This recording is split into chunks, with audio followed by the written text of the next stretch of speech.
Ugh, I am moist. It is raining. Hopefully you can hear me over the pitter-patter of raindrops on my windshield. I wanted to come in and talk about random things that Nintendo is doing. Okay, so first of all, we've got our E3 announcements for what they're doing there. Like last year, they're doing a digital press conference, essentially a Nintendo Direct, whatever they want to call it, which I believe is a mistake because the only people who are going to watch that is press and Nintendo fans, whereas with a press conference that's on the same channel and kind of shown in the same group as press conferences for other companies, you're going to get some rollover of people who wouldn't have watched it, but are because it's on TV anyway. And ultimately, I mean, whatever they do, the problem that the Wii U is having right now is I don't think it has the target audience at all. It just doesn't have one. You know, the Wii had casual gamers, and something like the Xbox One has hardcore gamers.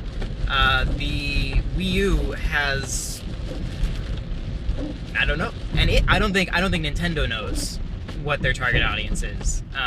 You know, when the thing came out, they were like, oh, it has HD graphics, you'll be able to play Call of Duty, you know, everybody's like, cool, so, you know, hardcore gamers, yay! But then, you know, as it's gone on, you know, they've really sort of emphasized the casual gamers, and the way they're advertising seems to be targeted toward Wii owners.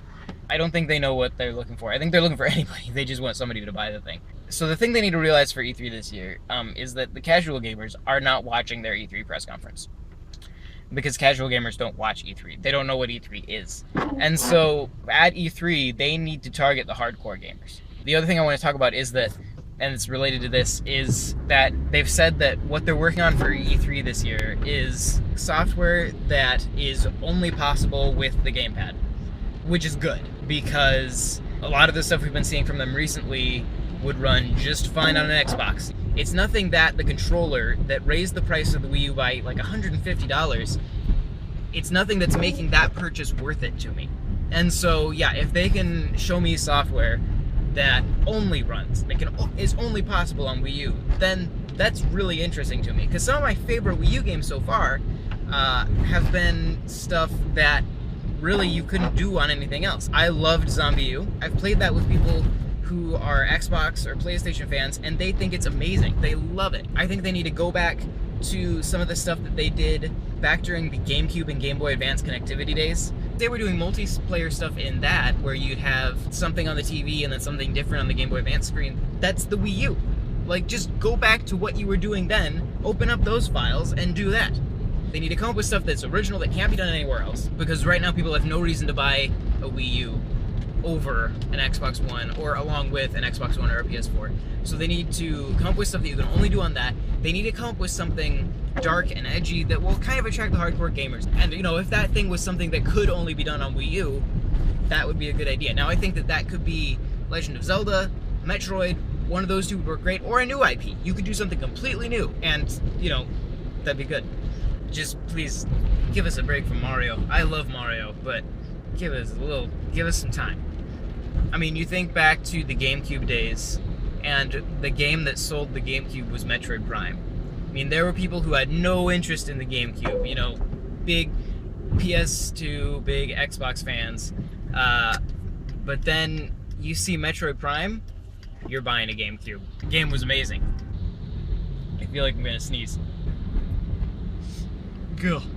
As far as sales numbers go for the Wii U, the numbers for Japan just came out and it was back up to 8,000 last month, which isn't good, but it is up from what it was. They've been kind of maintaining 8,000 all year, which is, it's good that it's staying steady and not dropping after Christmas, so that's good. However, it's not a huge number, relatively speaking. But one of the interesting things is the PS4 sales are dropping very, very quickly. Their sales numbers for last month, like 11,000, which is just not far away from the Wii U.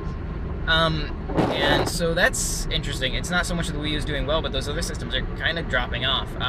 And then the interesting thing is that while they're dropping off, the Wii U is not, which is, you know, still the Wii U is doing terribly, but it's an odd trend that's starting to show up.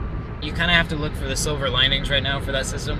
go subscribe to this channel. Check out our Facebook page, facebook.com/8worldsnews. Check out our blog, 8worldsnews.blogspot.com, and follow us on Twitter at 8worlds.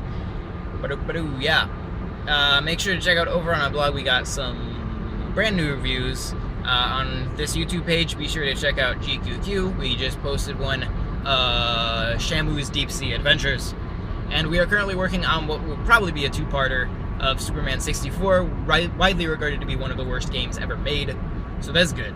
Yeah, thanks for watching, and I will talk to you guys next time. Bye-bye.